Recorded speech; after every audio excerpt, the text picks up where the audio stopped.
Hello students of class third. बच्चों, आज हम हिंदी पाठमाला में चैप्टर 13 रीड करेंगे जिसका नाम है खरगोश की चतुराई। तो इस कहानी में हम पढ़ेंगे खरगोश की चतुराई के बारे में।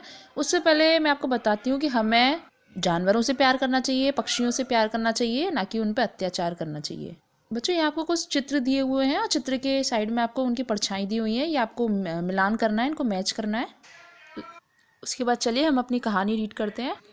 किसी जंगल में एक शेर रहता था। वह बहुत शक्तिशाली था। वह जानवरों को मारकर खा जाता था। जंगल के सारे जानवर उससे डरते थे। कोई भी जानवर उसके पास नहीं फटकता था। इसलिए शेर को भोजन के लिए दूर दूर तक भागना पड़ता था। एक दिन शेर ने सारा जंगल छान मारा पर कोई भी जानवर उसे खाने को नहीं मिला। भूख के मारे उसकी जान निकल रही थी। वह बिना कुछ खाए ही अपनी मांद में चला गया। भूखा होने के कारण उसे रात भर नींद ही नहीं आई। वह सोचने लगा कि क्या जंगल के सारे जानवर खत्म हो गए हैं या वे किसी दूसरे जंगल में चले गए हैं। यही सोचते सोचते सवेरा हो गया। उधर जंगल के सभी जानवरों ने सभा करके शेर को मारने का विचार बनाया। इस काम के लिए एक चतुर खरगोश को तैयार किया गया। दूसरे दिन सवेरे खरगोश ने चलने की तैयारी की। सभी साथियों ने मिलकर उसे विदाई दी। कुछ खरगोश उसके साहस की प्रशंसा कर रहे थे तो कुछ उसकी मूर्खता पर भी हंस रहे थे। जाते हुए खरगोश ने कहा, साथियों, एक दिन तो सबको मरना है। आज शेर और मुझ में से कोई एक ही जीवित रहेगा। मुझे विश्वास है कि मैं इस नेक काम में सफल रहूंगा। यह कहकर खरगोश शेर की मांद की ओर चल पड़ा। खरगोश दोपहर के बाद शेर के सामने पहुंचा। शेर 2 दिन से भूखा था।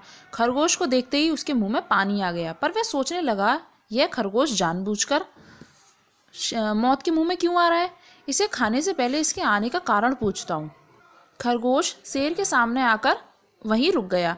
शेर ने शांत स्वर में खरगोश से आने का कारण पूछा। खरगोश ने पहले तो शेर को प्रणाम किया, फिर एक झूठी कहानी सुनाने लगा। महाराज, आप हमारे जंगल के राजा हैं। हम सब आपकी प्रजा हैं। इस समय हम सब पर संकट में हैं। हम सब संकट में हैं। 2 दिनों से एक दूसरा शेर हमें भगा भगा कर मार रहा है। वह अपने आप को इस जंगल का राजा कहता है। यह सुनते ही शेर को क्रोध आ गया। शेर ने कहा, कहाँ है तुम्हारा दूसरा राजा। खरगोश बोला, महाराज, वह एक कुएं में रहता है, शिकार करता है और फिर वहीं चला जाता है। शेर उसे देखने खरगोश के साथ चल दिया। कुएं के पास पहुंचते ही खरगोश ने शेर को संकेत करके कहा, महाराज, यही है वह कुआं जहां शेर रहता है। शेर ने कुएं में झांका। उसे पानी में अपनी परछाई दिखाई दी। उसने सोचा कुएं में कोई दूसरा शेर है। वह गुस्से से उस पर दहाड़ा। उसकी परछाई भी उसकी ओर दहाड़ी। शेर को तेज गुस्सा आया। वह दहाड़ मारकर कुएं में कूद पड़ा और मर गया। इसके बाद जंगल के सभी जानवर सुख से रहने लगे। तो ये थी कहानी चतुराई खरगोश की, जिसमें खरगोश ने चालाकी से शेर को मात दी।